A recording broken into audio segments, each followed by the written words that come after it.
Welcome to Armchair Expert. Monica, you don't have your headphones on. Oh, shoot. What are you doing? This is a mutiny. Forgot. That's how you want to celebrate our 100th episode? You are such a police about the headphones. Maybe I wanted to shake things up for the 100. Oh, well, I would think, though, maybe go to the 100th, like, muscle memory. Okay. Then try some newfangled stuff for 101. Okay, well, don't tell me what to do. Okay. We have a very fun guest today, Stephen Merchant. Fell in love with him, of course, with the first English Office, and have never not enjoyed seeing him since. Yeah, he's lovely. He was so much taller than me. It was the first thing I noticed. Yeah, that was the most extreme height differentiation we've had here between a guest and you.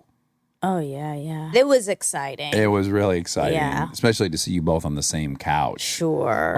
It begged the question, are they the same species? We don't know. We don't know. We didn't get a 23andMe on him. Oh, we should have. He has a movie that you could watch right now called Fighting with My Family that he directed. He's an incredibly fascinating, thoughtful human being. And also, I just want to remind people that there's still a few seats left for San Francisco on May 31st at the Bill Graham Civic Auditorium. So if you'd like to join the party, armchairexpertpod.com will take you to some ticky sales. So check that out.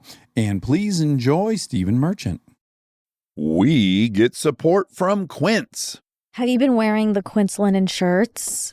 Yeah, I've been wearing them a suspicious amount. Yeah, European linen ones, they're $34, which is genuinely insane for how nice they are. It doesn't even make sense. Well, here's the deal. They work directly with the factories, cut out all the middlemen, so you're paying for the actual quality and not some brand's marketing budget. Everything's 50 to 80% less than comparable stuff. I love it because it's all very classic and traditional, and I know I'm going to be able to keep it for a very long time, and the quality's off the charts. That's true. The style is very consistent. Whatever you get there, you walk down the street, you're going to look good. They have these lightweight cotton sweaters, which I love for when it cools down at night. It's nice drape around your shoulders in the summer and then throw it on when it gets a little cool. And it's not just clothes. They do home stuff, ding, ding, ding, travel stuff, everyday essentials. It's all the same model, quality without the markup. Make your summer wardrobe easier. Go to quince.com/Dax for free shipping on your order and 365-day returns. Now available in Canada too. That's QUINCE.com/Dax for free shipping and 365-day returns. Quince.com/Dax.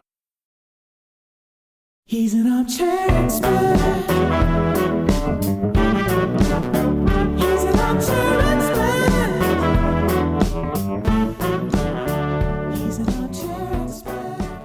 You're Stephen Merchant. I'm Dax Shepard. That's Monica Padman. You've had many radio shows, and then you and Ricky had a podcast, which I learned. It was in 2005. Is that when you guys recorded it, or maybe came out in 2006? Yeah, that sounds right. And do you know that it's in the Guinness Book of World Records, the most consumed podcast in the world? Really? Yes, although to be fair, yes, we were podcast pioneers, and thank you very much. But there were about 2 other podcasts, so it's surprisingly easy to get into world records when there's no other competitors. With 140 downloads, right? It's like there's like when you're a kid, you'd read the Guinness Book of World Records, and it would be man with longest fingernails on his left hand. You're like, sure, if you're the only guy who's bothering to not cut his left hand fingernails, you're going to get in the book. Second place was like 4 feet behind him. Were you obsessed at all with the Guinness Book of World Records as a kid? I felt like people would buy it every kind of year. It would be a thing, and I wasn't that interested because so much of it seemed, nonsensical to me. The sheer amount of playing cards flipped into a bowler hat on a Wednesday. You're like, great, well done. Without having had breakfast. Yeah, exactly. Yeah, there's a ton of bullshit ones in there. I'll grant you that, but I do, as I have kids, and there are a bunch of different things I lament that they'll not have that experience. One of them being that Guinness Book of World Records, because of course now I can just Google who's the tallest guy ever, which is something Waldo something. I always get his name. I'm always close to his name. Waldo. Yeah, huge gentleman. But now you would just Google as it arises who's got the longest finger. Yes, exactly. But then that was your only shot at finding out who the fattest twins were. Do you remember those guys? They was on mini bikes in the picture. But you see, I think that's true of a lot of things, because sometimes I find it hard to remember a time before the internet. you know? Right. And I think back to sort of, like in the early days of when I first was going to, say, the pub, we'd go down the pub and there was no internet, and we would have a conversation about, who played the dad in Teen Wolf. Mm-hmm. We would have no way of knowing unless we went to rent Teen Wolf, fast forwarded to the credits to look at who played that role. Because there's how else were we going to find out? That's right. Or now, it's a second later and boom. We know. And you perhaps fact check who that was. I will. Yeah, and I often think too, it's like we've denied everyone of future generations of theorizing. There's no point in guessing anymore or concocting a glorious theory. That's it. That doesn't end up holding any water. But that was so fun. Yeah. How do you think? I remember one that went on literally for 4 years in my friendship circle. I'm super into cars and stuff and mechanical things, and we were like, how the fuck do they make ball bearings perfectly round? Like, it's a piece of steel. Mm-hmm. How is it? And then, so my theory was they must be dripping molten lava in water, and it must cool all at the same time and make a sphere, blah, blah, blah. Mm-hmm. This went on for years. Finally, a buddy of mine called, oh my God, I met a guy who fucking makes ball bearings. It's a rod. A rod goes through and there's a little corkscrew that cuts them. And I was like, oh my goodness, but this was a 4-year mystery. And there's something quite nice about that moment of revelation. You've been wondering all those years, and here it comes. And you'd think of a new theory and float it by everyone. And it's all I feel going. like, I remember hearing about the philosopher René Descartes, most famous for the I think, therefore I am. And Descartes, I think it was Descartes, would just lie on his bed for like 8 hours, just staring at the ceiling, just thinking about shit. Yeah. And, now, I don't care how disciplined you are as a philosopher, you're there for 40 minutes at best, and then you're just reaching for your phone to just have a light check of, how a ball bearing's made. Well, and also as a philosopher, you've probably tweeted some new theory. You want to check in, see what kind of traction it's getting. See what kind of likes it's getting. Imagine, because that's the perfect Twitter length as well, isn't it? I think, therefore I am. That's right. Yeah. That would have been that would be a great. And even sadder, it would have been meme. the tweet of the day. That's Right, it. yeah. And then it would have been over the next day. I don't believe someone could say a statement that's going to be repeated now 400 years from now. And also, he'd have tweeted, I think, therefore I am. And people were like, there's just been loads of trolls. What does that mean, René? exactly. Oh, yeah, well done, René. If you want to call that thinking. Yeah, exactly. You'll never forget that about the rod and the ball bearing, but we forget everything now that it's on the internet because it just goes in and goes right back out. Like we fact check on this.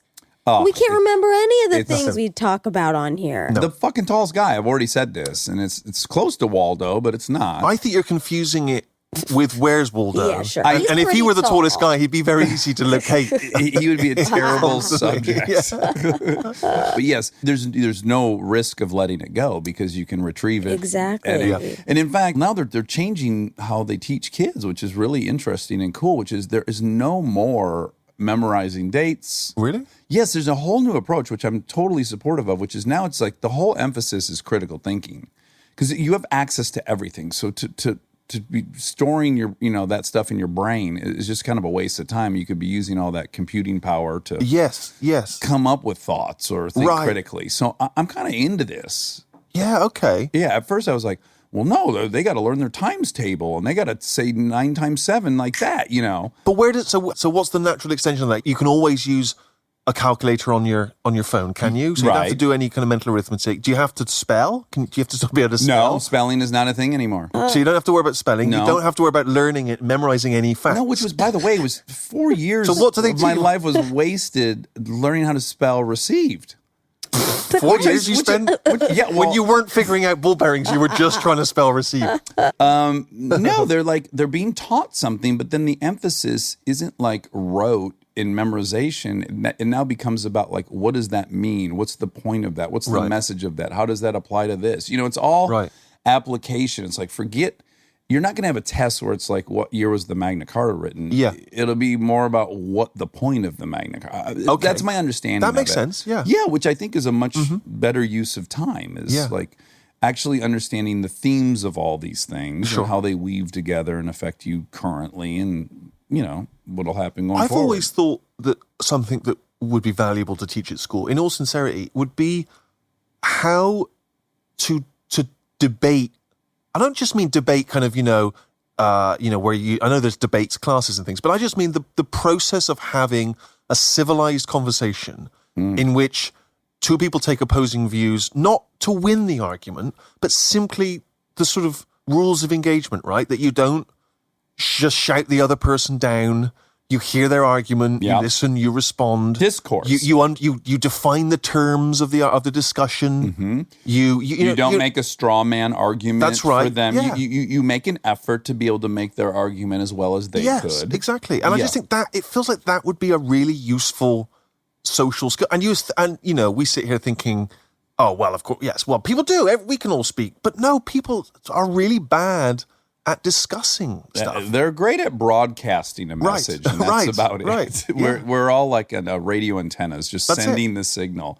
Yeah. My thing is, there isn't a single class about like self-esteem. How do you feel good? Communicating in a relationship. Right. Yeah. Stating vulnerability. Like all these things that the bulk of your life ends up being about. Yeah. Yeah, there's zero, like, good luck, motherfuckers. Exactly. Like, thank God I'm in AA because they taught me how to be honest with myself. They taught me how to state my fears, how to apologize. I mean, basic shit that people should know. I had to be a drug addict to find out. So before you did that, the AA stuff, you didn't really have that skill set, that capacity? No, not in a way. I'll tell you in the simplest way. We think it's easy to be honest with ourselves. Right. And I actually would argue it's not nearly impossible to be honest with yourself because you're responding to biochemical things that you don't, unless you're a biology major and you understand what serotonin is and oxytocin and all this cortisol, right? Unless you can monitor all that, there's one step in AA, and I've talked about it in here, which I find to be like such a breakthrough in thinking, which is, and it's a very clever step because all it asks you to do first is just list people you have resentments against. Okay. And most people can think of 20 people throughout their lifetime they've had a resentment against. It could be a teacher from second grade. It could be a boss. We have them, ex-lovers. So column 1 is just people you have resentment against. Column 2 is, what do they do, right? So I'm mad at Bob. What did Bob do? Bob tries to get me fired every day. He's always telling the boss if I'm late and blah, blah, blah. He's out to get me at work. Okay, great. Now, what does that threaten in your life? Well, it threatens my economic security. Like, if I lose that job, I'm fucked, right? Mm-hmm. And then the fourth column is like, well, what role do you play in that? Well, if I'm not late, Bob's got nothing to say to the boss, right? So here's the beauty of it. I don't care, Stephen, if you listed 280 people that you're mad at, you will find that these 280 people are triggering 3 fears tops. Right. We are all carrying around about 3 fears that are totally driving the fucking car around, and we're largely unaware of it. Because how would you be aware of it unless you made that list and saw it in black and white? Oh, wow. So generally, most of the people I'm mad at, I either thought my status was being lowered by them, I thought they were making me appear stupid, or they were threatening my economic security. And then I just can go, oh, fuck. Well, I guess if I don't have these 3 fears, I got no problems with people. That's a cool roadmap to have. Yeah. Wow. How the fuck would I have learned that? Of course. Well, I'm learning it for the first time. Yeah. And do you find that it's easily applicable when you are triggered now, that you can spot it as it's happening, or does it take you 8 hours of kind of decompression? Yes, so I've gotten better and better at it. I've been doing this for 14 years, and I've been with Kristen for 11 years. And where it's really gotten helpful is we could bicker all day. That's fine. If we're bickering and I find that I'm actually getting angry or my chest is getting tight, I go, okay, something else is going on here. I'm going to time out. I think I'm having coronary collapse. I'm choking. Yeah. I'm choking on a fishbone. Help. Yeah. I go, just let me take 10 minutes. I go to the bedroom and I go, okay, wow, I'm really emotional now. Yeah. And so I know out of now habit, some fear of mine has been triggered. And it's up to me now to realize what fear has been being triggered. And again, they're always innocuous, right? You think it's about the cupboards, but it's not about the cupboards. It's somehow about your mom. And it always is. It's embarrassingly simple in that way. And I'll come out and I'll be honest. Yeah. I just need to hear the one thing that actually treats my fear, not win the argument of whether it's good or bad to leave cupboard doors open. Yeah. Generally bad. Generally bad. Yeah. You're going to hit your head or something. Yeah. Or something's going to fall out and hit a kid. It's just, it's just basic stuff. There is a fun, interesting difference between England and the U.S. in addiction. And in alcoholism in particular, I've found. Like, it's not as generally accepted of a concept there Am I right in that? Yes, you're probably right in that. Well, I think firstly, our approach to drinking in England, our acceptance of it, it's much more common. It's much more part of sort of everyday living, everyday culture. Even when you're younger, it seemed to me when I first spent time in America that. I mean, firstly, obviously, your when you can drink is 21. In the UK, it's 18. But to me, the demonization of youth drinking underage in American life and certainly in American pop culture is that it's the terrible thing to do, and it's this. Whereas I think in England, there was always that feeling, even among kind of adults. If a kid can get away with a couple of beers, so what? Yeah, good luck to him. He's a man. Yes, or whatever. So there's never been that demonization of booze, and even though, and I think certainly that notion of us as sort of all carousing out on a Friday night, wasted, drunk, falling over in the streets, is certainly something which is both true and that we're kind of ashamed of it, but I think there's part of us, we're crazy. Whereas I think, again, even in the States, I very rarely find drunken people just staggering down the street on a Friday night. You go to central London or central Manchester on a Friday night, you're going to see zombie-like people just carousing down the street with booze. I remember as a kid, and I guess I'm trying to think how old I was. I was maybe 12 or 13, maybe. And I remember, my parents would have a glass of wine with Sunday lunch, and there was a point in which it was like, can I try some wine? And they were like, sure. And I tried a little glass, and I remember we went to the park, and I took my bike, and I was a little drunk, and I rode my bike into a tree and fell off at the age of whatever I was, 12 or something. And there was not that idea that my parents were terrible people. It was kind of like, he's had his first drink and riding a bike into a tree experience. Yes. It's kind of he's becoming a man. Yeah, it's cute. Well, I remember being in a hostel in Venice, and there was a kid from England that had joined our little group just by being in the hostel. And I was drinking on that trip, but I had been sober 3 months leading up to that trip. And that came up, and he was like, well, why were you not drinking? And I'm like, well, I'm an alcoholic. And he's like, what does that mean? Like the confusion he had about me saying I'm an alcoholic. I said, well, when I drink, I can't really control how many I drink once I start. I'm not in this. Right. And he goes, well, how many will you drink? And I go, like 14 cocktails. And he goes, oh, well, where I'm from, I'd be proud of that. Like, it was very clear in that conversation, there's a different culture around this. Like, he would be excited to tell people he can handle 14 cocktails a night as opposed to... Well, I think also, I don't know if this is, maybe you could speak to this in terms of sort of your general understanding of American culture, but certainly my feeling was when I was growing up, when you're 18, 19, you would go out Friday night and the aim would be to get drunk as quickly as possible. Absolutely. And in part, I think that was because all pubs back in those days closed by 11 p.m., right? Now, this is a hangover, I believe, to use the term creatively, from, I believe, the First World War. When, again, you may want to fact check this, but I think it was that we needed people to be clear-headed and sober in the mornings to make munitions for the First World War. So there was some kind of government rule about, well, the pubs close at 11 because that means they go home and they get night's sleep and they're not so drunk. Yeah. And that has always confused me, by the way, about England. And that just carried on and then was never really repealed until recent years. Although generally speaking, most pubs still close at 11, although I think they are allowed to stay open. And maybe dance clubs, dance clubs could go to 2 and they had to have a special license. Right. But anyway, but obviously what happened was it didn't mean that someone had 2 pints of ale and then thought, well, munitions making in the morning, better go home. They just had 18 pints of ale in the few hours that they had before the pubs closed. It was probably a windfall of money for the pubs because the money per hour there probably doubled their profits. So, we'd go to the pub on a Friday night and let's say some of us were working late. We didn't get there till 8:30. We've got a couple of hours before the pub closed. So, you'd immediately buy 2 pints of beer for yourself. Yes. Just, better get these in before they call last orders. But then there's also something different too, is like hard alcohol is not as much of a thing there as it is here. Is it? It feels like it's much more of a lager beer drinking culture, that the idea of sort of, having, shots, whiskeys and shots and things. I mean, it's there, but it's more, I think sort of traditionally it was beer, get the beers in. But do you think there's any relationship between... Again, and I'm not even suggesting in any way that there's higher rates of alcoholism in England or here. I have no opinion on that. But what is curious to me a little bit is the English, we could say, are a little more reserved emotionally than Americans, right?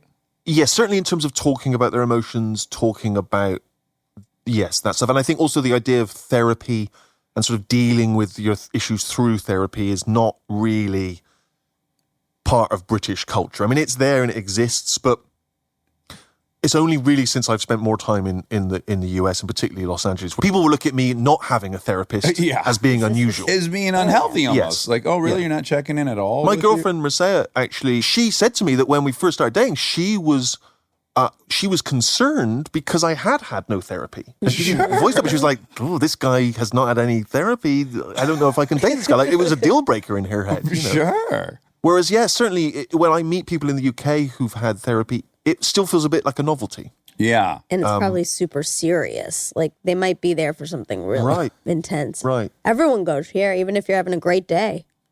So it seems. You go. Yeah, you can be like skipping on your way into therapy. Yeah. Exactly. Yeah. Sometimes I will go and she'll be like, okay. And I'm like, I don't really know what to talk about. Yeah. But it's interesting, isn't it? Because do you ever feel like sometimes there's this idea that I remember it was a documentary I'm sure I saw. It was about the rise of therapy and the way that it was opened up in the US and made more easily accessible and cheaper to the average Joe in the late 70s and early 80s. And that's kind of when the sort of blossoming of sort of cheaper, more easily available therapy was happening.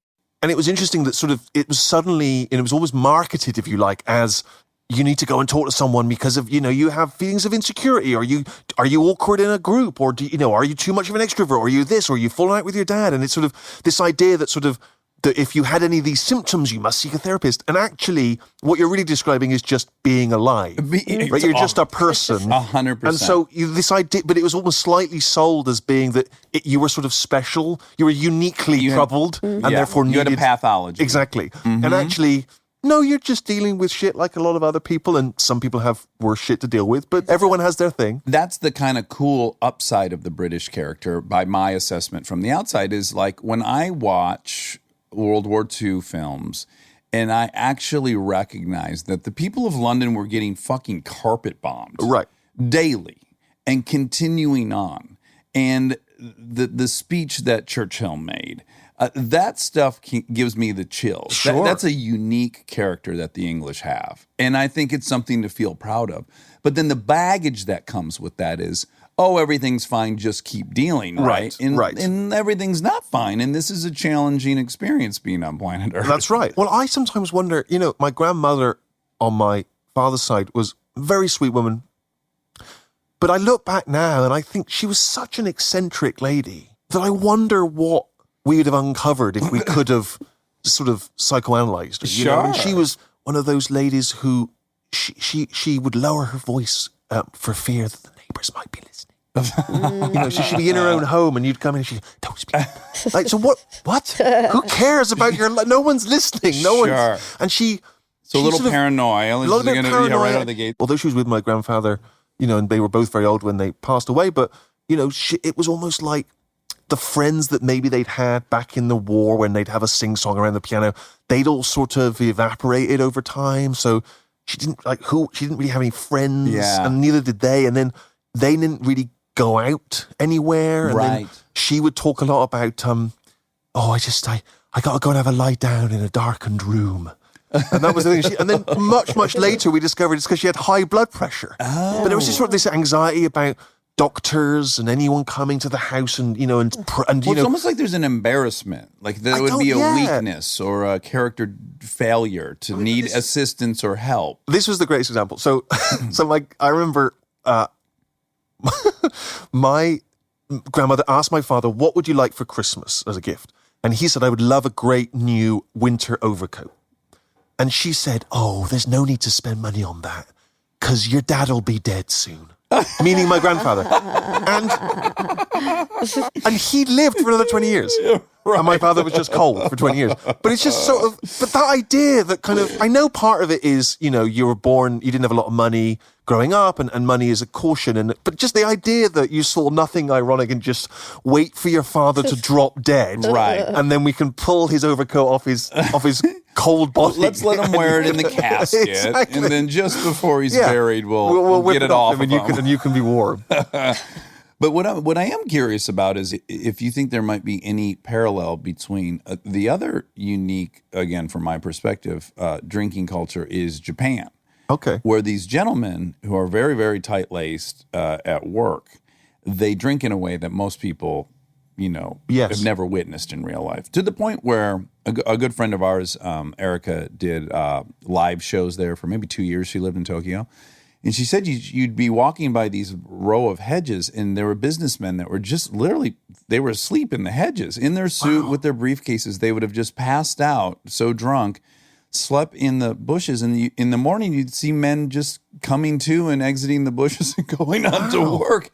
And to me, it would appear that might be that relief from the tightness and the lack of emotional expression and stuff is just like a boilerplate. Maybe that the drinking really helps, and I'm wondering if there's any parallel between the reserved nature, or at least the conventional, traditional reserved nature of the British, and then the joy that they experience at the pub is almost like they fucking need it, man. They're kind of to loosen up. Yes, yeah. I wonder if That it's like might be right. Although I think medicinal, because the cliche of the Japanese businessman is that, don't they talk about the idea that kind of suicide rates are very high because of the sort of burden of work and familial responsibility, and family responsibility, and so on. So now, whether or not that is true, I don't know. But again, Monica will find out. She'll check that out for us. But whereas in the UK, we don't. I don't think we have that sense of obligation. And actually, if you went to a kind of working class pub, I don't think you'd think people were buttoned up. No, I think you'd think they were quite loud and quite brash and quite kind of, and actually quite chatty. But I think perhaps what it is that's in itself a front, right? And that actually you're still not really talking about yourself. And right. You're not really sitting there and discussing your emotions. It's really weird how humans will end up getting what they need in the most convoluted way. Like even when I look at like the English hooligan soccer guys, in the commitment to one another and the tribalism and the physicality they need, and then the fucking hugging each other after the battle. Like what I see is like some men who need to hear "I love you" and "I care about you" and I'm gonna hug you. Like if the evening had started that way, probably every other thing doesn't happen. Well, it's more. To me, that stuff's more fundamental, which is that's the byproduct of people who have low status, right? They feel they have low status. They feel they don't have a great deal of value for whatever reason. Yeah, they just have low self-esteem and perhaps justified, because of their whatever's happened to them. And this is a sense of power, right? I mean, there's nothing more powerful than starting a fight, and pulling out a knife and getting into a rumble, right? And it's seen as this symbol of sort of machismo and kind of and like manliness and attitude and taking ownership, but it's not. It's terrified people that kind of are trying to put their stamp on things, right? Yes, and I definitely think that is a huge component of it. But having been the Detroit version of one as in my youth, what I really was craving is this group of guys, these stupid displays of bravery to earn their respect. I mean, ultimately, I think all I was truly craving was like, they love me and I love them. Comradeship, community, sense of sort of, brotherhood and friendship. And no one showed us the roadmap to get that. Is it bad that even as you talk about your wayward youth in sort of, a gang form, in my mind, you're either a shark or a jet. In my mind, I'm picturing you just kind of low to the ground, clicking your fingers. From your first cigarette to your last dying day, when you're a jet. Monica always laughs that I know that song because I don't know any musical theater, but the one about gangs I know. Yeah, right. What was childhood like for you, like as a teenager? Can I start by saying I'm a bit of an Anglophile? Okay, like I do have great admiration and just interest in the British. So this is all coming from like a positive, very curious, not critical. Yes. Well, my school was a fairly standard, what we call comprehensive, which is like just a public high school. Confusingly, in England, private schools are called public schools. That's just to make it really confusing. Yeah. But I didn't go to a private school, or I went to a general school. You didn't go to a public-private school. Exactly. And about 1,000 kids there, so it was pretty big and fairly impersonal. I think there was sort of a degree of cliquiness, but I always felt a little bit like I wasn't part of any gang. Okay. I felt I would drift among the different groups. And I was sort of welcomed loosely, partly as the sort of because jester. you were funny. Yeah. You know, and I could come and kind of do a little jig and entertain, but I wasn't really part of anything. Right. You know what I mean? I was always slightly floating on the outside. And I probably, you know, I fell into the sort of nerdier camp, but I could move within the other circles. Stay tuned for more Armchair Expert, if you dare.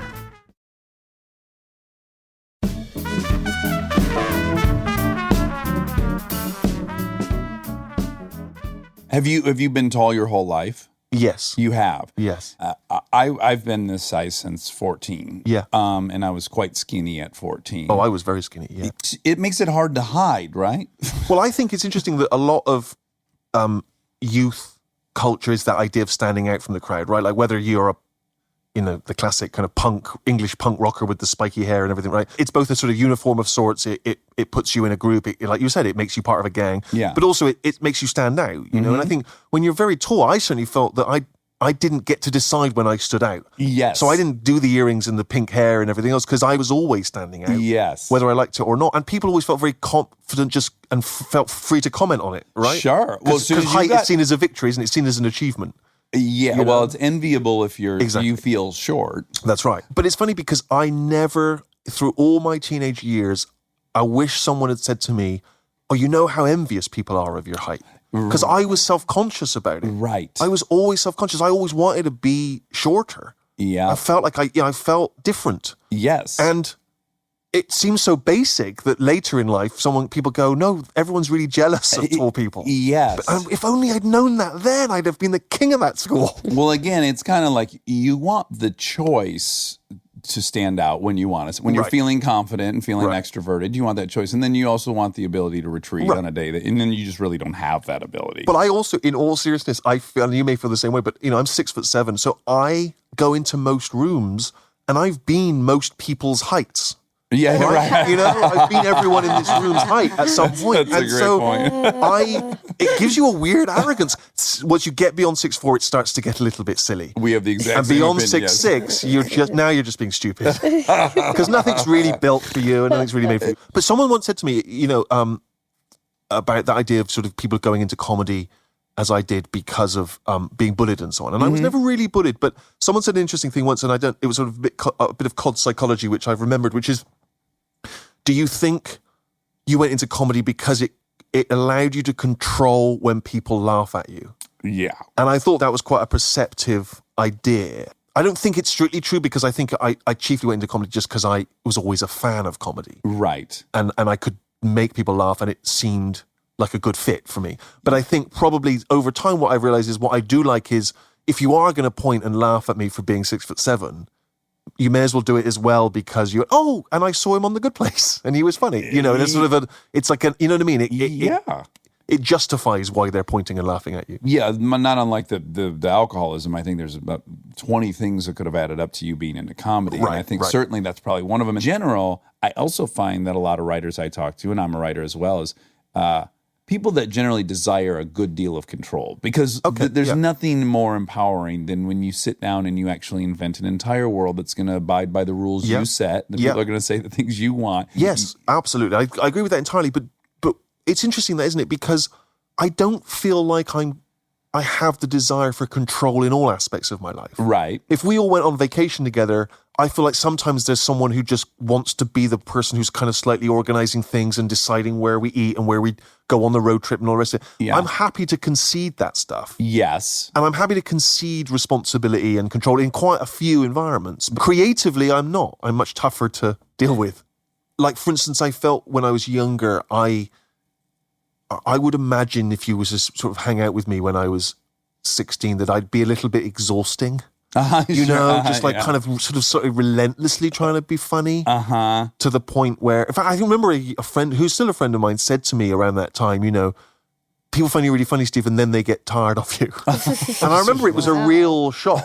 Yeah. And I'm glad he said it, but it was a very brutal thing to hear. And actually, I think because I then tried to rebalance. I went too far the other way. So like people would be out for a drink, just wanted to have a fun time, and I'd be like, yeah, but man, we're all gonna die, and you know, Or you're like thinking of a million great jokes. You're like, nope, put that one away. Put that away. one. Yeah. No, they don't need to hear that one either. Yeah.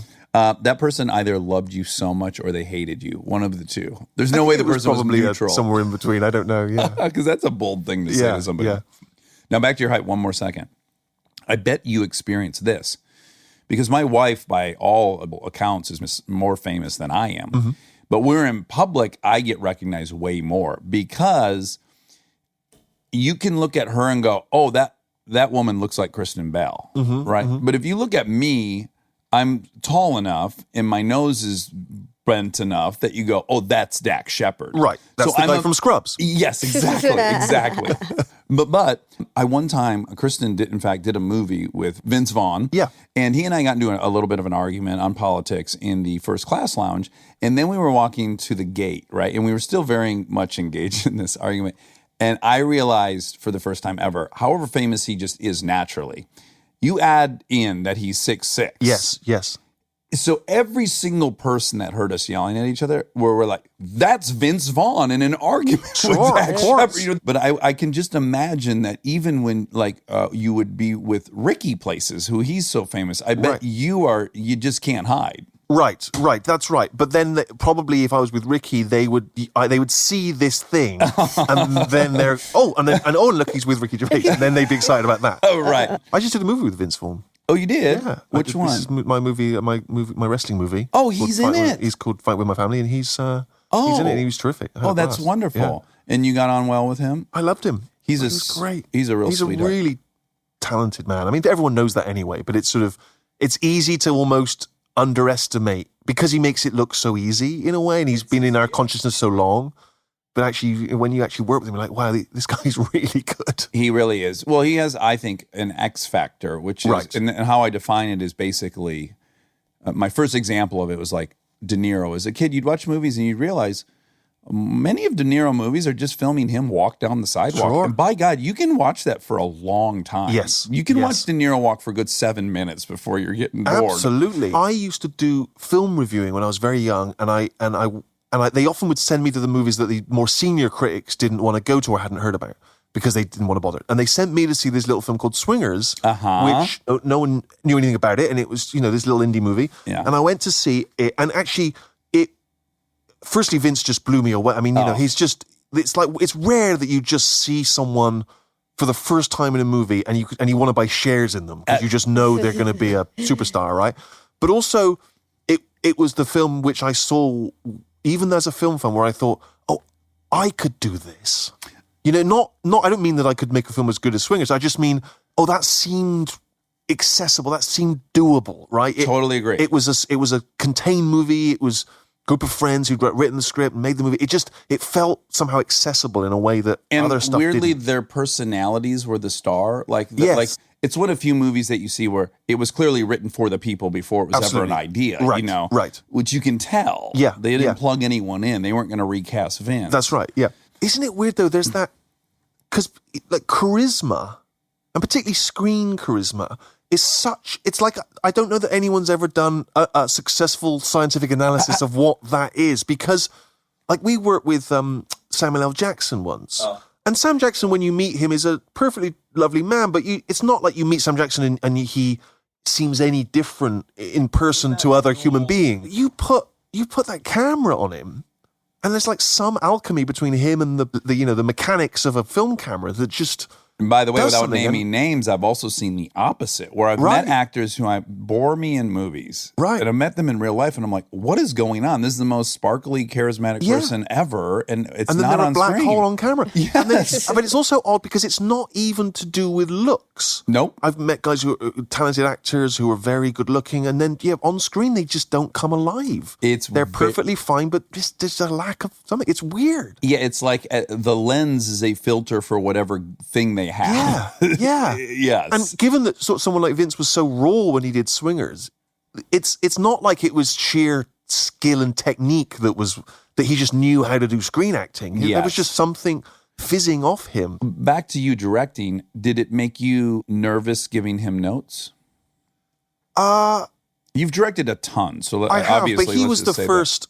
He's the first sort of star of his stature who, I guess, we'd worked with a lot of stars, including De Niro, when we did our show Extras. Mm-hmm. But they were in for a day or two. It wasn't like they were thinking of it as part of their career resume, right? It was just like something they did as a bit of silly fun. Yes. Whereas this was like, it's a movie and Vince is a movie star and it's a big thing. And so there was that thought. And then I spoke to him on the phone and he just had excellent notes and observations on the character and on the script that were just really smart. And I didn't feel like I was clashing with him. I just thought, oh, this is really smart analysis of things. And so in the kind of rewriting and sort of accommodating his thoughts, it just made it better. Yeah, that movie's called Fighting with My Family. And how did you...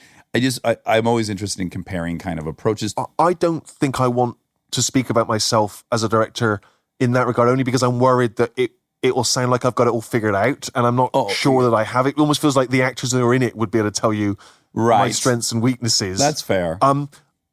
I think very English. What I try, I'm not interested in it being a game of power play. Right. Everyone's on the same team. I don't want, if you're going to be difficult or a diva, I can't be bothered. I'm not interested. Yeah. I'm not going to scream and shout. I'm not going to throw my toys out the pram. The best idea wins.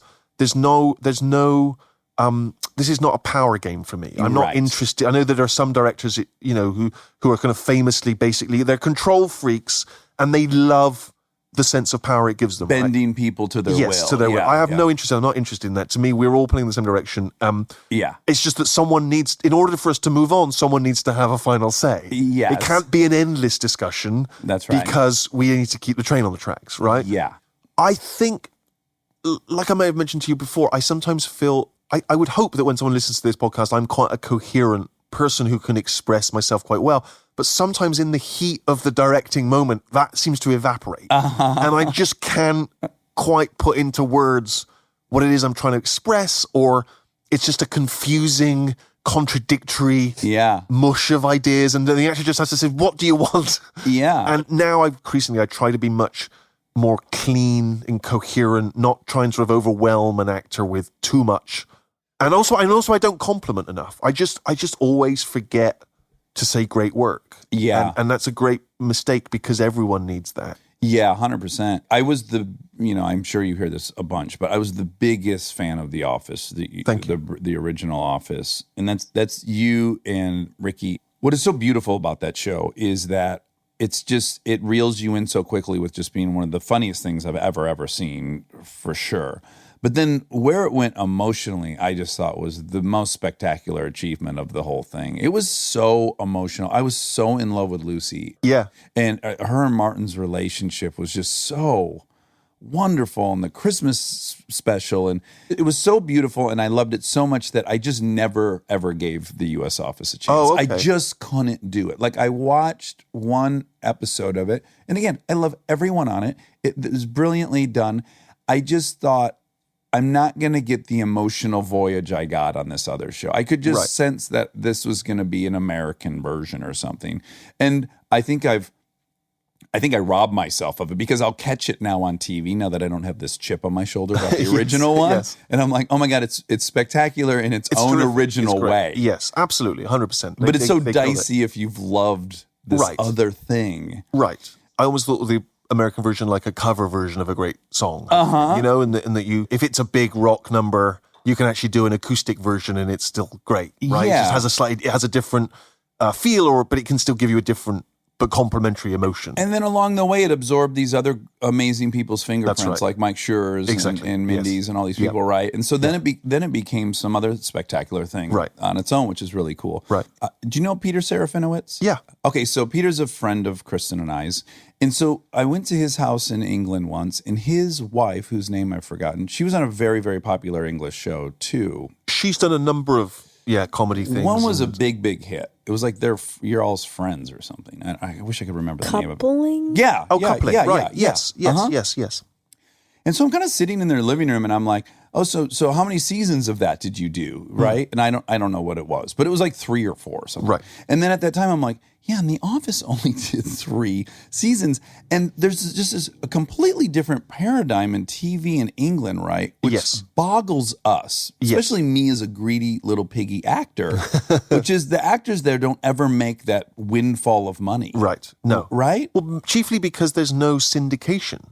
You got to think that, we're a much smaller country of 60 million people plus, and we don't have the sort of syndicated way that traditionally is how American actors in TV made their money, right? The Friends guys got it through syndication as much as the success of the show first time round, and there's no model for that in England. So basically once the show is aired on the BBC, that's it. That's that. Until you wait for the streaming rerun, came, until streaming came out. Well, until streaming and these other things came along, right? Yeah, and then the huge incentive to just keep pushing is gone. Right. I mean, I think probably for Rick, Ricky and I were writing and directing all of the episodes, and he was in them.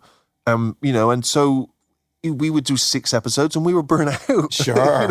Yeah. And then be like a year later we do another 6, and by the end of the 2 seasons we were like, do we have any more ideas for this? Right. I think we were worried that it would just start repeating itself. If you knew there was $100 million at the end of that, we'd have kept going for years. You'd have dug a little deeper. Of course we would have. Right? Oh my goodness, yes. Yeah. And actually, I think probably because it was the first thing we'd done, we didn't realize how hard it would be to keep doing stuff. You come up with a show like that where all the parts worked, where the alchemy was right. That you just, because it's the first thing, you're like, every show we do will have this. This is easy. Absolutely. And actually, so it's only later when you go, oh, maybe we should have kept going, because that's just very hard to repeat that formula. Well, I heard a phrase since, which I wish someone had told me at the time, which was, don't quit a hit. Yeah, that's good.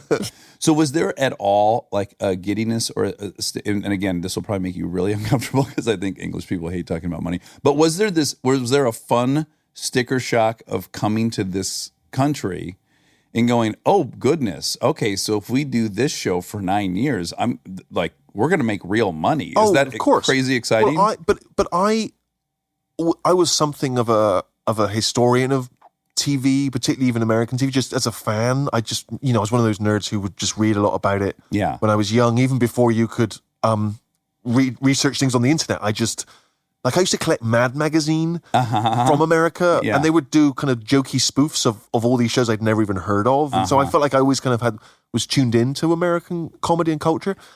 And so I knew when the American version of The Office was discussed that if it ran for a number of years, it was a bit of a lottery win for us. Yeah. And but at the same time, I kind of also knew, I would say to Ricky, that's like winning the Olympics. Like the chances of that happening are very slim. And so just, you weren't out buying yachts and Rolexes because you just assumed it was never going to work, But a very fun thing to happen though, right? Oh, unbelievable. But unbelievable because it takes, one of the reasons we finished that Office first time round, we had a slightly kind of artsy, indie kind of sensibility of we just wanted to do a great piece of work, and we were very proud of it, and we didn't want to burn up the goodwill, and we didn't want to keep hammering this thing until everyone hated it, and they said it was past its prime. Yeah. And so there was part of us that felt like a record album, like here's this thing, and it's a classic, and you're welcome. Yeah. And so it wasn't mercenary, I'm sure we could have probably asked for a good chunk of change if we'd done another season, but but what the success of the American version is, it just took the pressure off paying the bills, right? Yeah, which is liberating as an artist. Exactly. Yeah, exactly. Is part of it also those programs are funded by the public, BBC? In a sense, yes, that's right. Yes. The BBC is. People talk about it like a tax, and I suppose in a sense it is, but basically the BBC is funded by what they call the license fee. Everyone who owns a TV in the UK has to pay for one of these license fees, and that allows them to watch TV across the board, right? Plus the BBC, and then the BBC is paid for by that. So then it would get tricky a little bit, right? If there was a headline that said you and Ricky we're making, you know, Well, and that's- 18 but that's million a a- year, right. and this is public money. That gets That's dicey, right? Well, and actually that happens frequently anyway. So not with us because we haven't made anything with them for a while. But yes, so the highest paid stars periodically get hauled over the coals for that.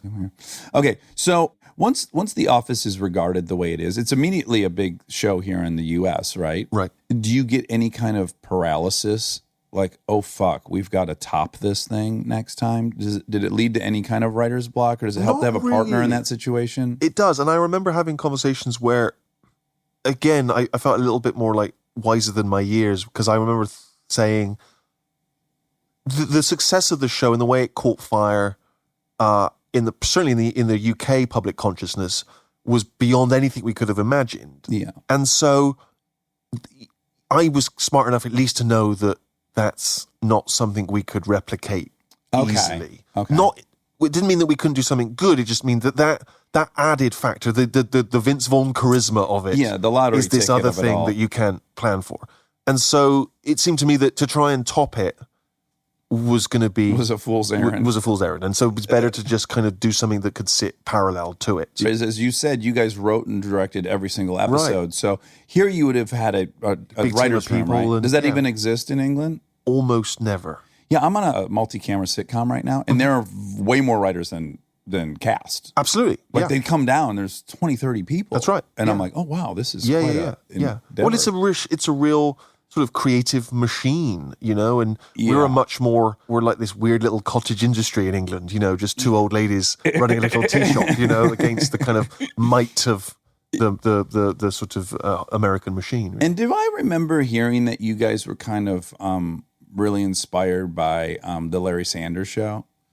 That was certainly an influence. I think the influences were, I think on Ricky's part, Spinal Tap was a big influence on him.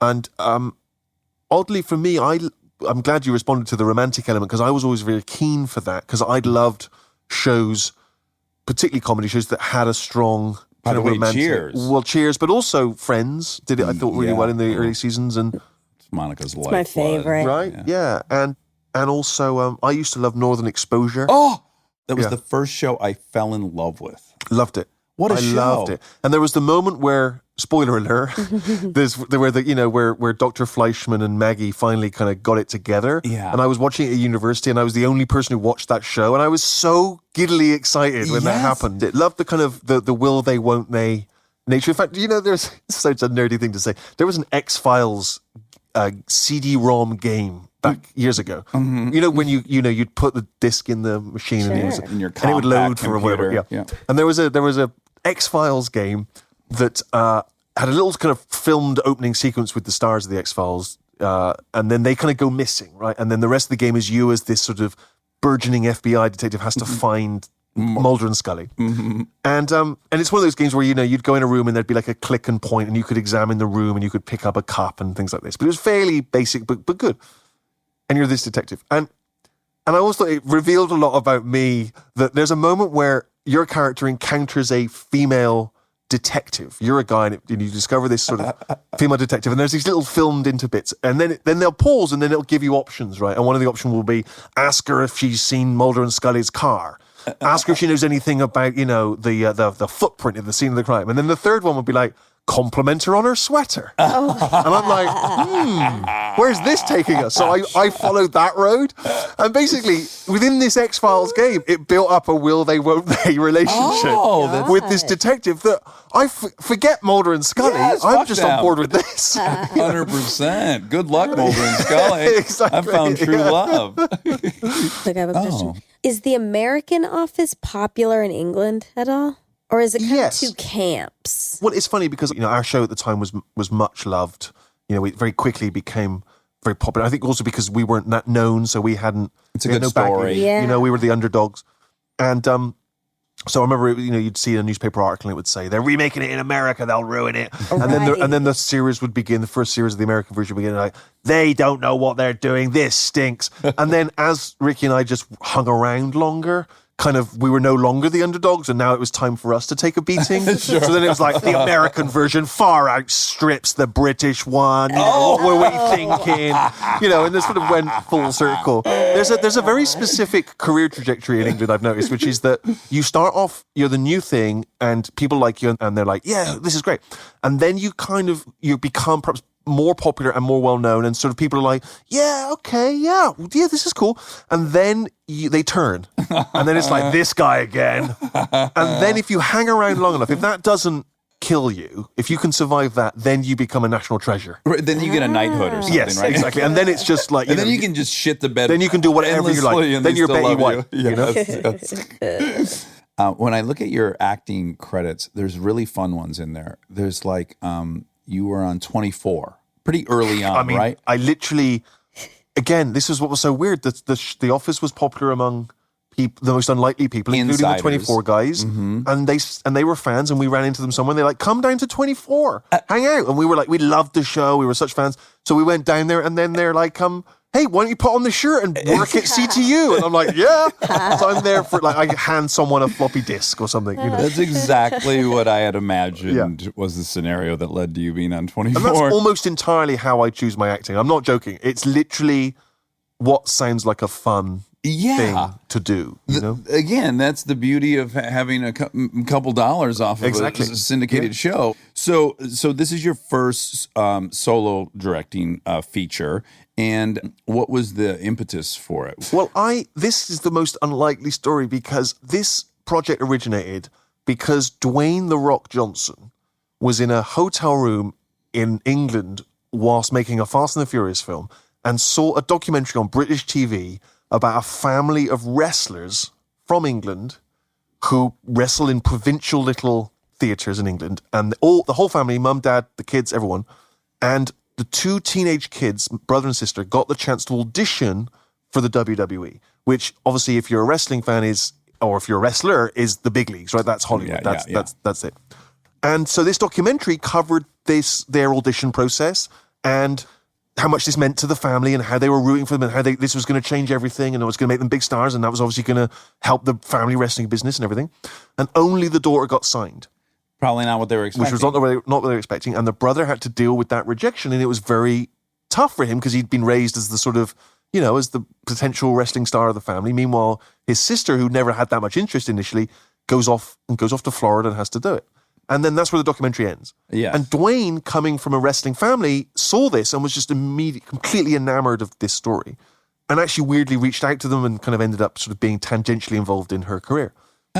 Cut to several years later, and he decides this could be a movie. And I don't know if this is true, but I think he maybe only has two British people in his phone, right? It's me and Jason Statham. And what I lack in in charisma and kind of upper body strength, I make up for in typing speed. And he needed someone to sort of write the movie. Someone fast on the keys. Someone fast on the keys. And so he sent the documentary to me, and I'd worked with him bizarrely in this film called Tooth Fairy some years ago. You're welcome. Yeah. And so I ended up meeting with Dwayne, and I ended up making this film about this family, with actors in it, but telling this girl's story, with Dwayne as a producer, and also in it as himself, and Vince turned. And it was just like so just such an odd conflation of different personalities, and a British story, but an American story, and So anyway, this is where we've ended up. Stay tuned for more Armchair Expert, if you dare.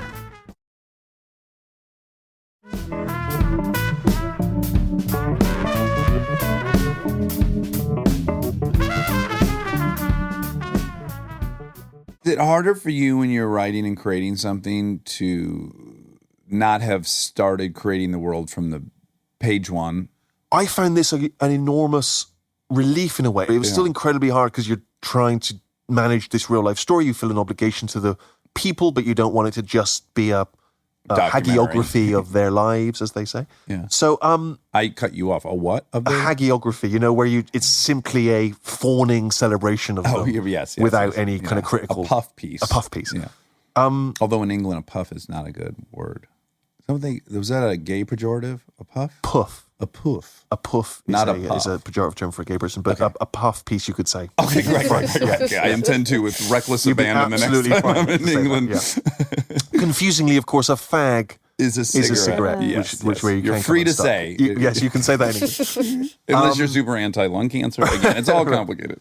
But no, but so it was actually weirdly easier because they were real people that I went to meet, and they are so kind of larger than life anyway, and just they're sort of ready-made characters, which was great. Well, I guess in wrestling, you have to pick an archetype just to have a persona. Right, but that was what was sort of interesting because I didn't know anything about wrestling, and I had no interest in it, and I didn't want to make a film just for wrestling fans. I wanted to make a film that appealed to non-wrestling fans. Yeah. And so, but at the same time, I had to figure out how it all works because it's such a confusing, weird. Well, the levels of reality are so Yes. bizarre. And, Like the stakes are not there. You don't well, really that's the win or strange lose. thing. And so it's not like Rocky where when he knocks out Apollo Creed, you know what that means because when she wins a match, it's yeah. phony, right?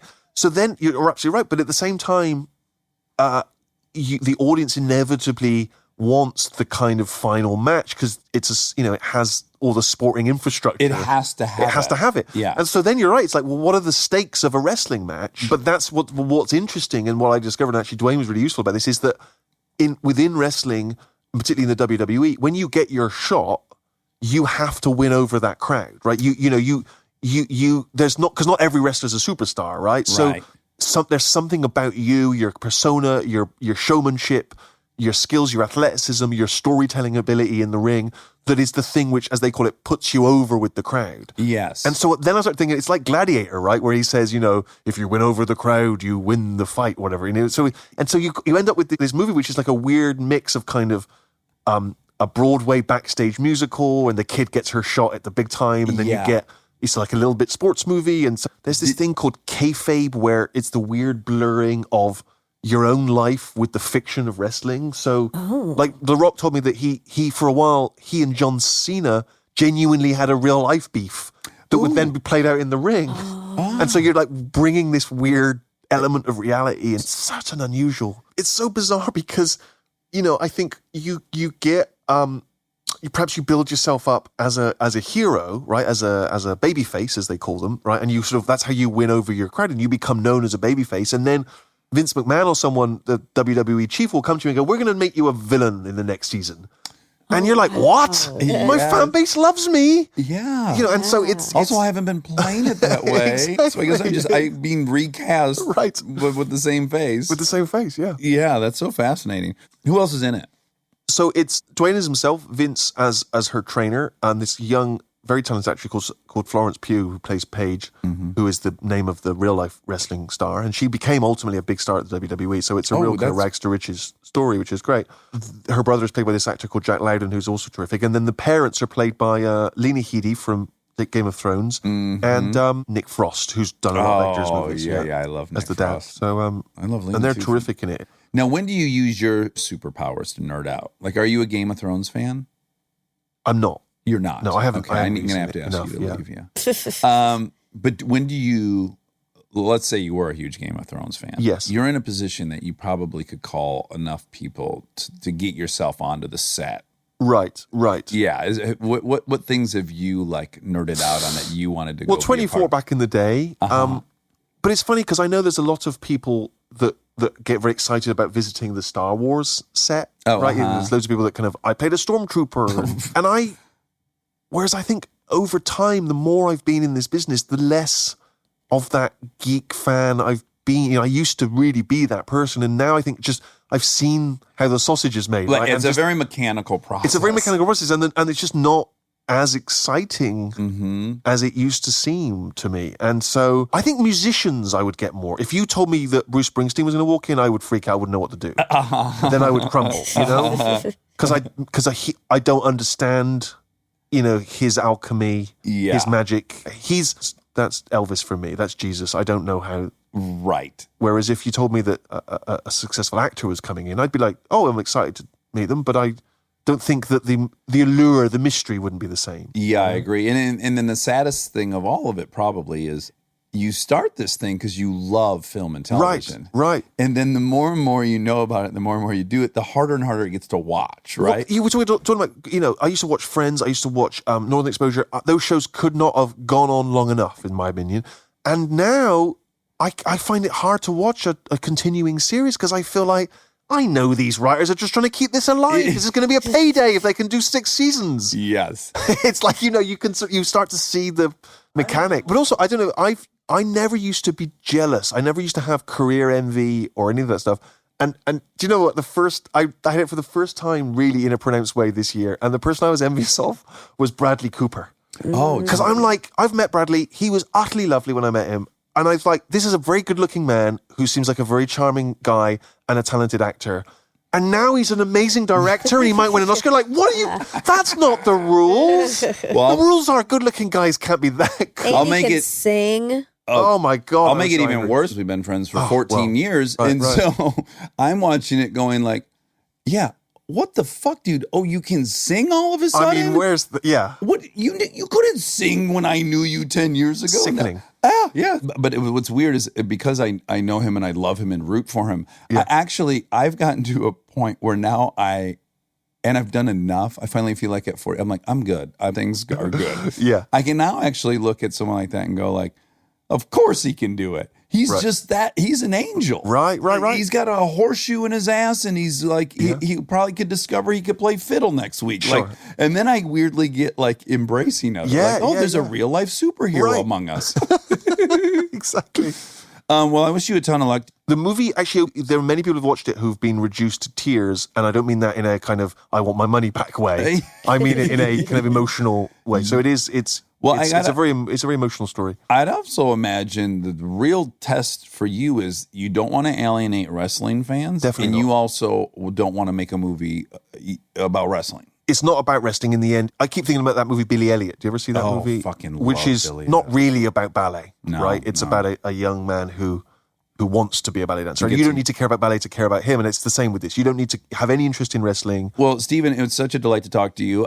You were so funny on The Good Place. It was a great delight to see you on that episode. Thank you. It was And great fun to do. I assume you did that because you know Mike and I know Mike, and also I have to say, working with Ted was as a Cheers fan all those years, and does that motherfucker deliver? Oh my God. He's Wait, as was sweet that as the they get. Janet episode? Yes. I was in that episode too. Oh, you were? Very, very quickly. Yeah. Yeah. That was our favorite episode because A, Monica was in it, and B, you were in it, but C, Darcy got to show off. Yes, absolutely. And she's yeah. our favorite. Yeah. Yeah.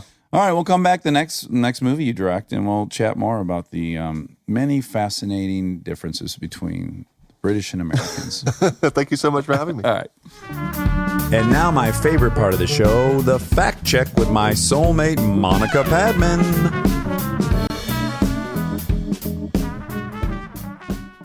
I think I may have already done this one, but okay, you ready? Well, she's a real tough cookie with a long history of finding little facts like the one you see. Spit out some truth, let's get down to it. Hit me with your best facts. Why don't you hit me with your best facts? Hit me with your best facts. Fire away. I don't remember hearing that before, so I think it's new. Pat Benatar? I liked that. That's Pat Benatar? I believe I thought it was so. Shania Twain. No. I Okay. thought for a second it was Joan Jett, but then I remembered it wasn't. Pat Benatar. You know what I associate Pat Benatar with? The bowling alley. Okay. Now that you didn't really have this experience in your youth, right? But I used to go to the bowling alley to kind of like get a hot dog or maybe play a video game or just kind of loiter when I was in 6th, 7th grade. Yeah. And it was a real rough place to hang out because there was always a bar. I'm speaking now specifically about the Highland Bowling Alley. And there was always a bar, so there was adults in there getting pretty plastered on Wednesday afternoons and stuff. So it was just a little bit seedy. Sure. And those songs were the soundtrack. Thank you for that experience. Yeah, sure. Yeah. I went to the bowling alley. I think probably 6th birthday was at a bowling alley. Yeah, that's probably a little different. Okay, why? Well, because you went to bowl, right? With friends and whatnot. Yeah, I never went to the bowling alley to not bowl, no. Yeah, we were just kind of hanging in the middle of the afternoon. And you never bowled. Not when we'd go there after school to just hang. Really? We'd also take what we do is behind the bowling alley, there'd be all these empty fifths from the bar. And we'd take a couple of boxes of them. And my friend Kevin Gwen, the train ran in his backyard. His backyard had a fucking train flying through it. So we would chuck fifths at the side of the train and they would break. It was really fun. He also shot his 20 gauge shotgun at the train one time. But just like a. I don't like that. Well, it wasn't a passenger car. Okay. That help it. How do you know? Well, because it was just a steel Connex container on There that. could have been a boy in there. Well, sure, I guess. And well, if there were, he was on an adventure, and we made it a little more exciting for him. That's true. No, I didn't have that. But we would go to the movie theater and hang out and stand outside the movie theater. So there was just like 45 kids standing outside the movie theater. And I thought about that as an adult. I was like, that would be so horrible as an adult to show up to the movie theater and have to walk wade through a whole sea of annoying teenagers. Yeah. We did it too on Friday nights. We went to the Milford Cinema. Yeah. Very small little theater in a strip mall. And occasionally, like, you're right, some adults wouldn't be hip to the fact that that was our junior high hangout. No one would ever go there on a Friday night unless they just didn't realize that. Right. And they'd sit down to watch Splash or some movie, and we would just be tearing the place down. People are getting fingered. People are making out. People are screaming and jumping over seats. There's a fight every now and then. I mean, what a terrible environment to see a motion picture. Yeah. Sorry, Milford Cinema, but some of my best memories were there. So you saw movies. Yeah. Whatever movie was out on Friday, it didn't matter. Right. We just needed a box to sit in and finger each other. Ugh. We normally didn't see a movie. We just stayed outside. Every now and then we would, like I told you about Bring It On, Coyote Ugly. Everyone got tickets to Bring It On, but some of us didn't. So we had to go see Coyote Ugly because it sold out. Oh, so embarrassing. But for the most part, we just stood. We just stood. There was always like someone was going to fight someone. That was always a rumor. Oh, right. Oh, good. I'm glad that was. The fights would be scheduled during the week. Yep. And then they would take place on Friday at the Milford Cinema. But also we'd go into the IGA there, the shopping center, and steal a carton of cigarettes sometimes, which is really regrettable. But I'm here to be dead honest with you. Okay. That's something that we also did. And I will be honest, because you're talking about the bowling alley. One time, it was a bunch of friends hanging out, a bunch of guy friends and girlfriends. And we were watching a movie at a house, and all the girls fell asleep but me. So then all the guys and I went to the bowling alley. This was not that long ago, which is embarrassing. We went to the bowling alley. Oh, as an adult. Kind of. I guess we were like right out of college. Young adults. YA. And then we went to the bowling alley, we bowled, and then we left and we didn't pay. Intentionally? Yes, but not for me. It wasn't intentional for me, but then we were in the car and I was like, wait, we didn't pay. And they're like, yeah.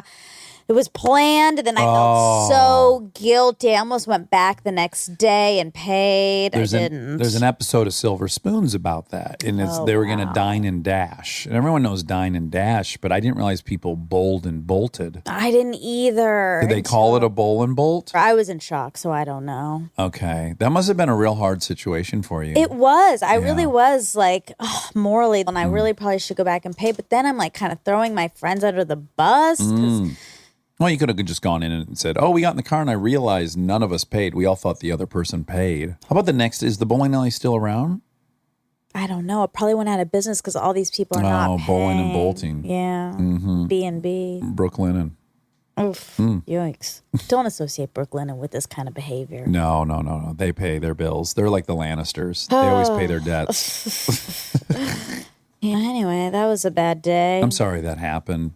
Me too. It happened to me. Yeah. What if the statute of limitations is such that they hear this and then they press charges? I'm worried. You go to jail. Yeah, what if they sue me for all I'm worth, which is more now than it was back then? Yeah, they waited. That was smart for them to wait. Smart. Yeah, because God knows what the damages are. The pain and suffering? Yeah, because what if that lady got fired because she was not paying enough attention to charge us? Oh, there probably was a butterfly effect because of this. Yeah, absolutely. People have died. It's possible. It's all going to get tracked back to you now, though. My God. We're going to have Serial doing this whole series on you. Speaking Probably. of cereal, Speaking of which, first fact, we had a natural segue. natural segue. I want our misophonia listeners to know how considerate we are of them, because I really want to be eating these cashews that are next to me, and you have said you actually can't do it. Well, yeah. Yeah, which is the right thing to tell me. Yeah. It just, I do want you to know that we give a lot of thought to the misophonias. Well, the other day when I was editing, you were eating and I heard it. I heard it for the first time. I heard how horrible it sounds. We're losing our natural segue talking about this, but so the Should we have a podcast called Lost Segways? I mean we People would probably think it was literal, like people looking for their two-wheeled vehicles. probably this is a recurring theme where we start a conversation and then forget. And I then love come it. Back. Yeah. Anywho, Guinness Book of World Records most consumed podcast of all time says the Ricky Gervais Show. Uh-huh. And you bring that up.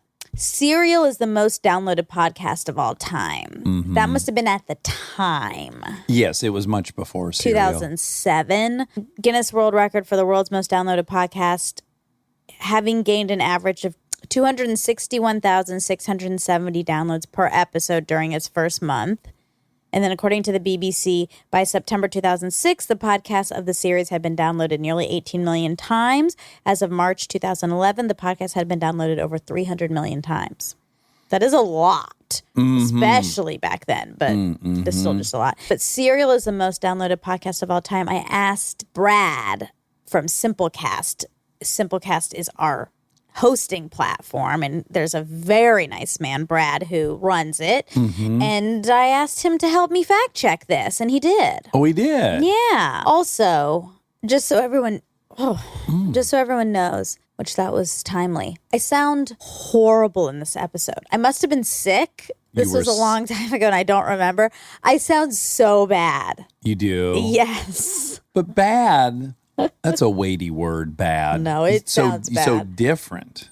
Gross. Oh, sometimes I love when I get a bad cold and my voice is a little hoarse. Me or like too. when I've screamed and it's a little lower and raspier. Yeah, I like that when you're losing your voice a little bit. That's not what this sounded like. It sounded just Sickly? yucky. Okay, Yeah, okay, like a phlegmy. yuck. Yeah. Okay. So I just want people to know I recognize that, and I'm sorry. Okay, But good. what can I do? I was sick and I went to work. Right. Powered through.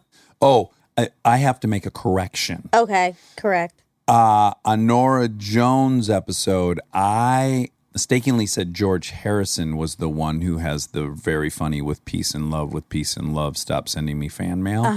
That was Ringo Starr. That's the clip that they always play on Stern's Ringo Starr. Oh. I got confused. Okay. Oops. So with peace and love, I am sorry. So he said there were about 2 other podcasts when he and Ricky started theirs. Steven said that. Yeah. There's probably more. There's more. I don't know exactly. I asked Brad. He hasn't gotten back to me about that one. But I did find, according to Pew Research, very reputable source. one of the most. In 2006, 11% of U.S. population ages 12 or older said they had listened to a podcast. That's only 11%. So there weren't that many. So 33 million. Right. 33 million folks. In 2016, 36% of people. Oh my goodness. Yeah. That's over 100 million. Lots of people have. Oh, that's great And news. maybe now more. I heard a number the other day for the total amount of podcasts currently out, and it was in the 600,000 range. Somebody told us. Yeah, I forget. Yeah, it was bonkers. It was a lot. Yeah. Was a lot. It's great. I love that the barrier to entry is almost non-existent. Yeah, anyone can do it. It's Yeah. great. It is great. Who is the tallest guy ever? Robert Wadlow at 8 feet 11 inches. Can you imagine? Do you think he was so sad that he was just an inch away from 9 feet? when he died? Yeah. He probably wasn't that concerned because I think he was in a lot of pain. Yeah, well, he had acromegaly, which is, it'll take you down. I don't know which ones, but I've been at a Ripley's Believe It or Not museum where they had a wax. I don't even know if it was made of wax, but it was a statue of Robert Wadlow. I always want to call him Waldo. You do always want to. Wadlow. So Wadlow, and it was actual size. And it's preposterous when you're in real life next to it. That is crazy. Yeah. Almost 4 feet taller than me. Yeah. Yeah, only a foot and an inch below a basketball rim. Oh my goodness. But did he have acromegaly? Because, well, like maybe this is the same thing. It says that he had hyperplasia of his pituitary gland. Yes, That's the same thing. Yeah. Hyperplasia just means overactive pituitary gland. It's always caused by a tumor. Oh. It's always caused by a tumor? Mm-hmm. Then can they just remove the tumor? So in some cases they can, in some cases they can't. Oh. Like sometimes it's too enmeshed in the Speaking brain. of that, a few people have said that I could potentially have a tumor based on the peeing story from last week. Okay. So Well, just let's keep that in mind. Okay. All right. I'm keeping it in mind, that's for sure. So, who played the dad in Teen Wolf? James Hampton. He played. Jimmy Jammer Hampton. This is very long. Good. How do they make ball bearings perfectly round? You said a rod goes through and there's a corkscrew. I watched it on How It's Made. Okay, well, that's where this is. The first stage in the process is a cold or hot forming operation. A wire of metal approximately the diameter of the finished ball is fed through a heading machine. This machine has a metal cavity the shape of a hemisphere on each side. It slams shut on the wire, forcing the piece of metal into the shape of a ball. The process leaves a ring of metal called flash around the ball, so the balls coming out of this machine look something like the planet Saturn. Next, the balls go into a machine that removes the flash. This machine rolls the ball between two very heavy hardened steel plates called rill plates. One rill plate is stationary and the other one spins. The plates have grooves machined into them that guide the balls around in a circular path. One of the plates has a section cut out of it. This is where the balls enter and exit the grooves. When the machine is running, the grooves are completely filled with balls. Once a ball has traveled through a groove, it falls into the open section in the plate and tumbles around for a little while before entering a different groove. By making sure the balls travel through many different grooves, all the balls will come out of the machine the same size, even if there are differences between the grooves. As the ball travels through the groove, it spins and tumbles, the rough edges get broken off, and the ball gets squeezed into a spherical shape, a little like rolling a ball of dough between your hands. This squeezing of the balls compresses the metal, giving the balls a very hard surface. Ooh, squeeze the balls and boy, get a hard this surface. is dirty. Because the balls are metal, this operation generates a lot of heat. So water pours over the balls and plates to cool them. The variables in this process are the pressure that squeezes the plates together, the speed the plates spin, and the duration the balls are left in the machine. Properly setting these variables will consistently produce balls of the correct size. After this operation, the balls may be heat treated. This hardens the balls, but it also changes their size. The size of the bearing balls has to be perfect, sometimes within millionths of an inch. So a few more operations are needed after heat treating. The balls next go through a grinding operation. This same kind of machine is used, but this time the coolant contains an abrasive. Ooh, grinder. The balls travel through the grooves again and get ground down and compressed to their final dimensions. Finally, the balls go through a lapping operation. Ooh, lap them. Again, the same kind of machine is used, but this time the plates are made of a softer metal and the machine uses much less pressure to squeeze the plates together. Also, the machine uses a polishing paste rather than an abrasive. This process gives the balls their perfect, smooth, shiny surface without removing any more material. The last step in the process is inspection, obviously. The balls are measured with very accurate machinery to determine if they meet the required tolerances. For instance, the Anti-Friction Bearing Manufacturers Association, AFBMA, has a set of grades for bearing balls. A grade 3 ball has to be spherical within 3 millionths of an inch, and the diameter must be accurate within 30 millionths of an inch. This means that for a grade 3 quarter-inch ball, the diameter would have to be between 0.24997 and 0.25003 of an inch, and the smallest diameter measured on the ball has to be within 3 millionths of the largest diameter. Oh, God. Wow. I feel like you should have some kind of sex podcast where you just read technical stuff like that. Okay. And other humans listen to it for arousal. Did you think that was arousing? Yeah. It's Just because I was several saying different balls points. and abrasion. And Yeah, rod and stuff like that. Rod balls, hard, soft, shiny. Okay, shiny. Millionths. I don't know why that was triggering. Okay. Interesting. So that's a different process Lapping, by the you one I probably like. watched on telly. That makes sense. A press. Yeah. So now we know. Yeah, Now we do. know. Everything about ball bearing production. And now I'm really impressed by it. Yeah. I never would have been impressed. I'm never impressed, but I should be impressed by everything. I mean, everything is impressive when you really think about it. Yes, it's like we were talking about with Bill Nye the Science Guys. I know. Adults just start taking the whole world for granted, and I they stop know. being curious how ball bearings are made, I know. or if the temperature of the balls change. What did you say? They get hard. They get hard. Probably, yeah. Okay, was it Descartes that would lie on his bed for 8 hours just thinking about stuff? Descartes was a late riser. The French philosopher liked to sleep until mid-morning, then linger in bed, thinking and writing until 11 or so. Sounds like you. Here I sleep 10 hours every night without being disturbed by any care, Descartes wrote from the Netherlands, where he lived from 1629 until the last few months of his life. And after my mind has wandered in sleep through woods, gardens, and enchanted palaces where I experience every pleasure imaginable, I wake to mingle the reveries of the night with those of the day. These late morning hours of meditation constituted his only concentrated intellectual effort for the day.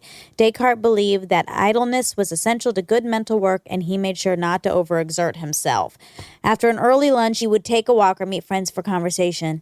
After supper, he dealt with correspondence. Oh, what a life. Yeah. Doesn't that sound wonderful? Yeah. You know what I did think about, though? The fact that he was writing in the 1600s and taking these 10-hour slumbers. Sure.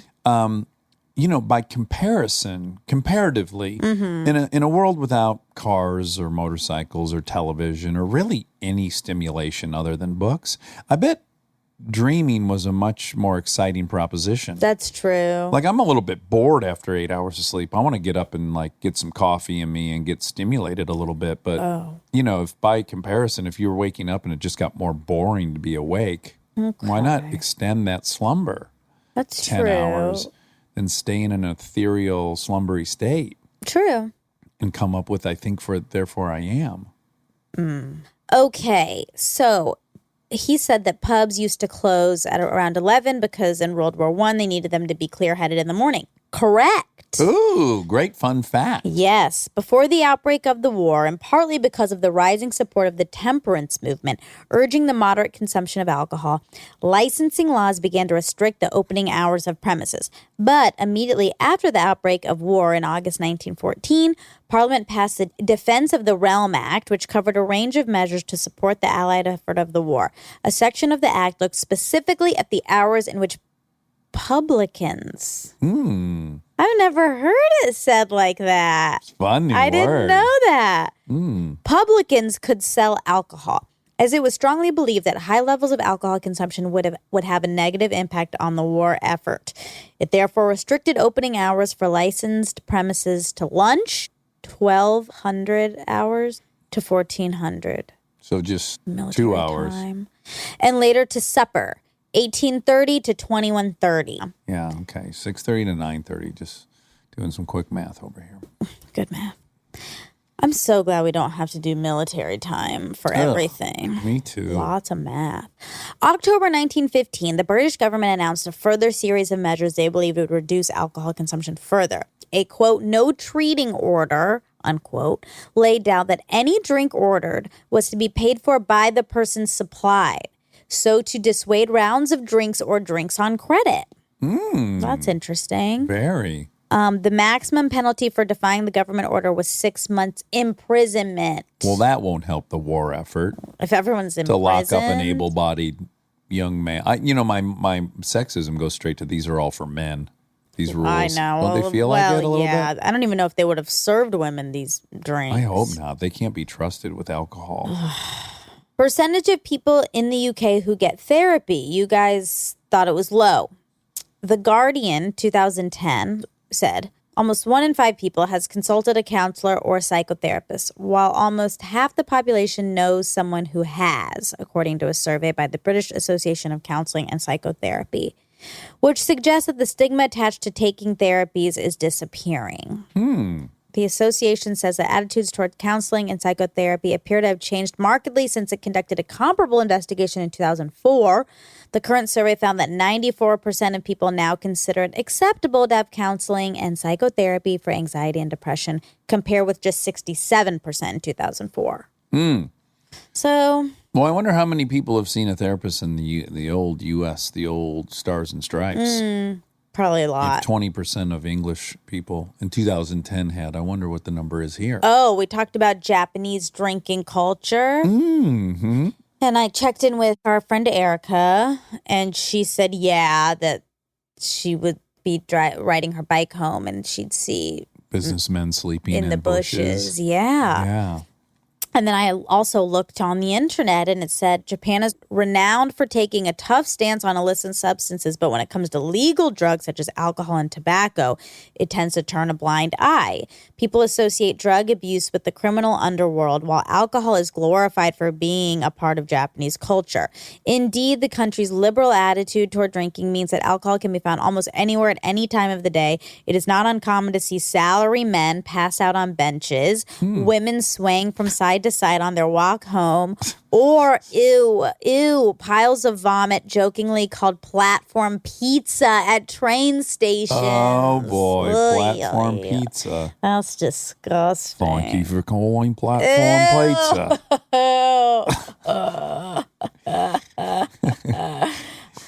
Ew. Okay, also Japanese suicide. Oh, that came up? Yeah. Oh. Japan's suicide rate is among the highest in the developed world.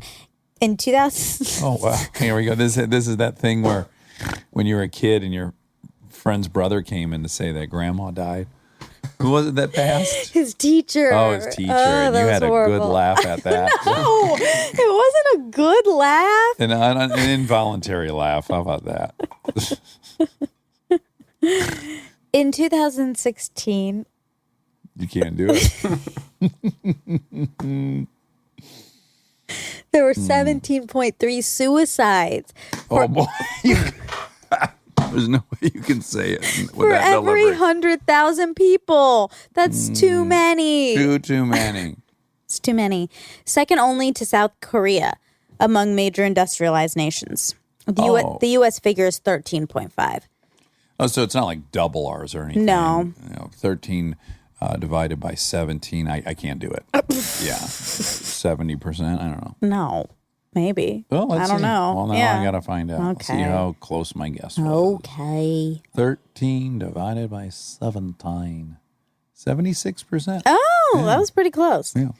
Okay. As in most places, the majority of victims are men. The most common method is hanging, unlike in the Well, isn't there a park that people hang themselves in? a Forest. bridge. A forest. No, there's a bridge. There's a Japanese forest too. That's what I'm aware of. And then that YouTube guy went there and did a live stream. He was like a famous YouTube kid. Real repugnant. I've watched the feed. And then he went through there and I think he saw someone hanging and he did like a bit. A bit? Yeah. Oh, yeah. that's horrible. He got some blowback from that. Yeah, I would say so. It's horrible. Among people aged 15 to 39 in Japan, suicide is the leading cause of death, claiming more lives than cancer and accidents combined. Oh my God. Yeah. How are they only having 17 out of 100,000 die of cancer? I know. I feel like they're probably fucking healthier 40,000 than of us. 100,000 Americans die of cancer. They're much healthier than us, I think. It's all that drinking. You know where my attic brain goes when you tell me that story about Japan? Mm-hmm. I think like, oh, I should move there and no one would care I was a drunk. That's my first thought. Yeah. I always forget I cared.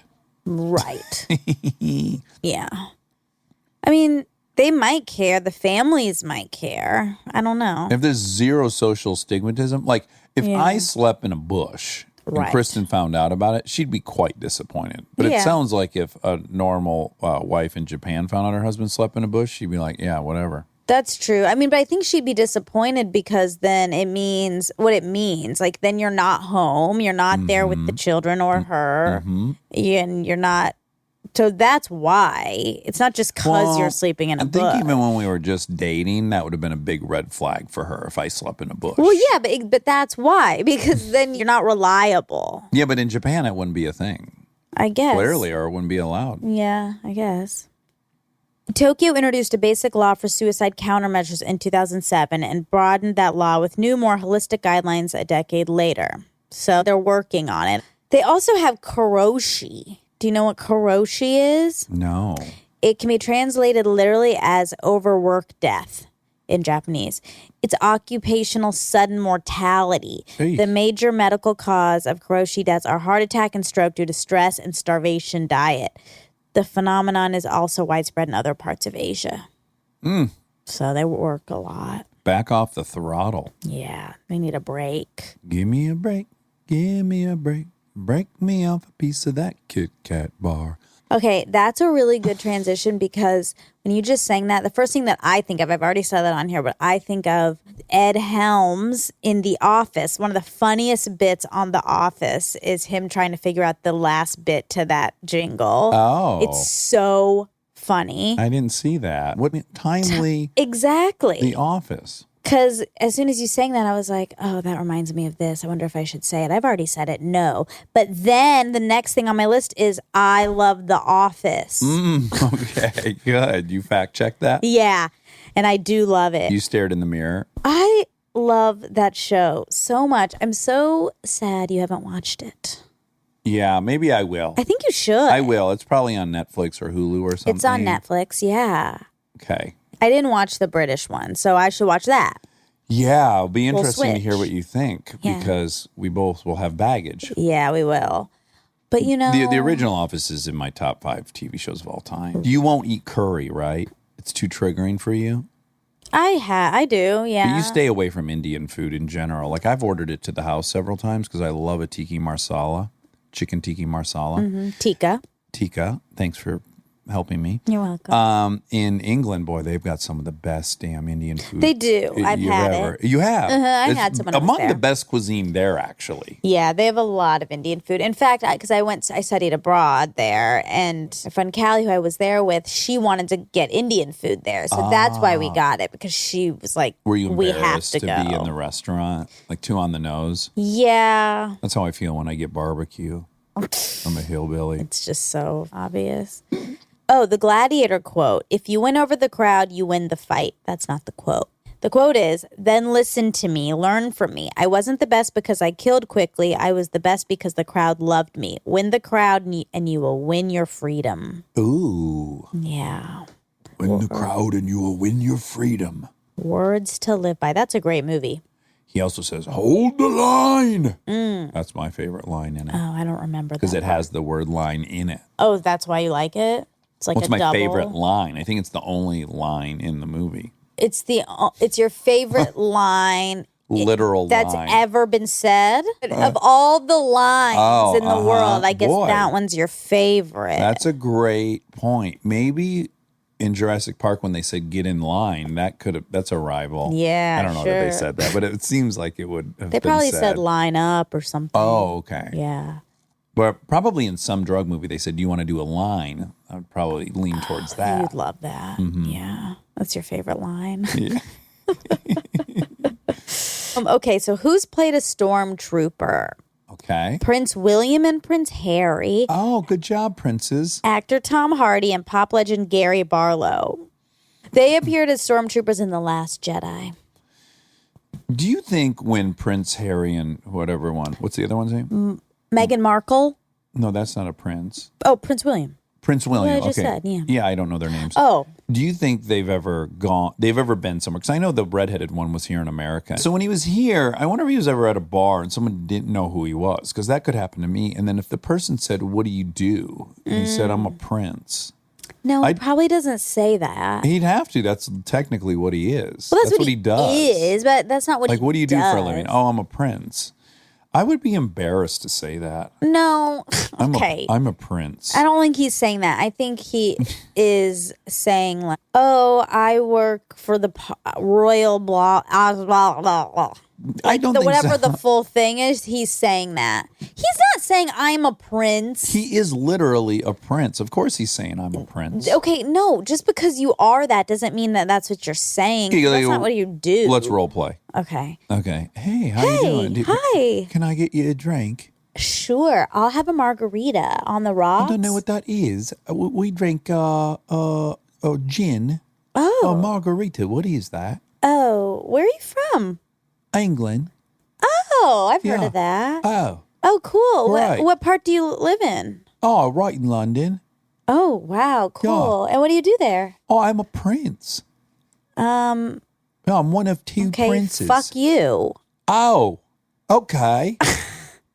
Shall we return the beverage? I don't want. Oh, your accent face is getting crazy. Shall we?